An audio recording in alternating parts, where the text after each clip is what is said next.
Library আগেও শুনছি ইনশাআল্লাহ থেকে। এবং আমি মরার আগ পর্যন্ত বলবো, একটু আগে একটা সাইডে বলছিলাম এর ভিতরে আছে কি? আমার বাংলাদেশের জিন্দা লাইব্রেরি বিশেষ করে ইসলামী আন্দোলনের জন্য এবং জাতি উলামা মাশায়েখ পরিষদের জন্য একটা জিন্দা লাইব্রেরি। রেজাউল করিম আপনাদের ভিতরে আল্লাহ যে কি দিছে, আমি একদিন নায়েবে আমির সাহেবের মুখ থেকে নিজে শুনছি। আলহামদুলিল্লাহ বলেন। হুজুর নিজে বলেছে একদিন যে আল্লাহ যাওয়ারে কি দিছে, এইভাবে বলছে, মুই কেমনে কি কম, আল্লাহ যাওয়ারে কি দিছে অল্প সময়ের ভিতরে, কারে কেমনে ম্যানেজ করতে হয়, কোন দলের নাপিতরে কেমনে খুব দ্রুত মাথায় গোবর দিলে তাড়াতাড়ি কনভেন্স হয়ে যায়, এটা রেজাল্ট করে আপনাদের মধ্যে আছে। যার জ্বলন্ত প্রমাণ আমরা দেখছিলাম আজ থেকে 4-5 মাস আগে, দেখেন নাই? নাম বলবো না, সব দলের নেতা খেতারা এক জায়গায় কইরা সরোয়ার্দী উদ্যানে এমন এক খেলা খেলছিল, প্রেমের খেলা, সারা বিশ্ব তাক লাগাই দিছিল রেজাল্টের মাথা।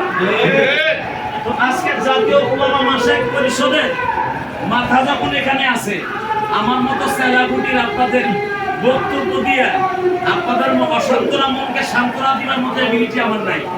তবে আমি একটা কথা বলি, আবুল কালাম আজাদ যে একটা সঙ্গীত গাইছে, সঙ্গীতের সাথে আমি কণ্ঠ মিলে একটা কথা বলি, আমাদের যা কিছু আছে আমরা দেখলাম এক এক উলামা মাশায়েখের কাছে চান, আমার চাকরির কাছে হে কিছু করে না, আমার ঘরে খাওয়া নাই, উলামা মাশায়েখ করে না। ইসলামী আন্দোলন এবং আইম্মা পরিষদ এ বড় না মাওলায় বড়? তার কাছে যদি তাহাজ্জুদের মাধ্যমে নামাজের মাধ্যমে চাই, আল্লাহ দিতে কি দেরি করবে মনে হয়? ইয়া আইয়ুহাল্লাযীনা আমানুস্তাঈনু বিস-সাবরি ওয়াস-সালাহ, সবর ও নামাজের দ্বারা যদি সব পাওয়া যায়, মাওলারও পাওয়া যাবে, দুনিয়ার চাকরি কোন যা কর সব পাওয়া যাবে ইনশাআল্লাহ। তবে আমি আপনাদের কাছে একটা কথা বলেই বসে করব, রেজাউল করিম আপনাদের আমির সাহেব, নায়েবে আমির সাহেবও ফোন দিয়েছে আমার সামনে, বিশ্ববুদুরও ফোন দিয়েছে মাত্র 7 মিনিট আগে।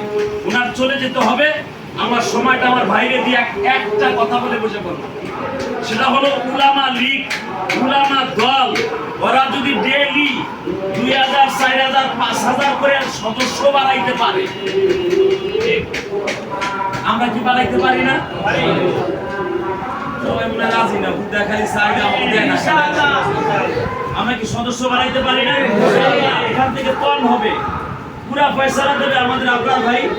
আমরা এখান থেকে যাওয়ার পরে সবচেয়ে বড় হবে যে তরুণ বক্তা যে কথাটা বলছে, আমাদের সংগঠন চালাবার মূল কাঠামো হইতেছে আমাদের অর্থ। আমরা বক্তব্য দিয়ে গেলাম গাল ভরা, মাসিকে আমার টাকা পয়সা দিলেন না, জমা 1 টাকাও, এই সংগঠন চলবে না। সংগঠন চালাইতে হলে অবশ্যই আমাদের অর্থের দরকার। আল্লাহ আমাদের অর্থের ব্যবস্থা করে দিক, এমন শক্তিশালী করে দিক, উলামা দল, উলামা লীগ, উলামা লীগ এই দুইটা যেন আমাদের আইম্মা পরিষদের কাছে ড্যামেজ হয়ে যায়।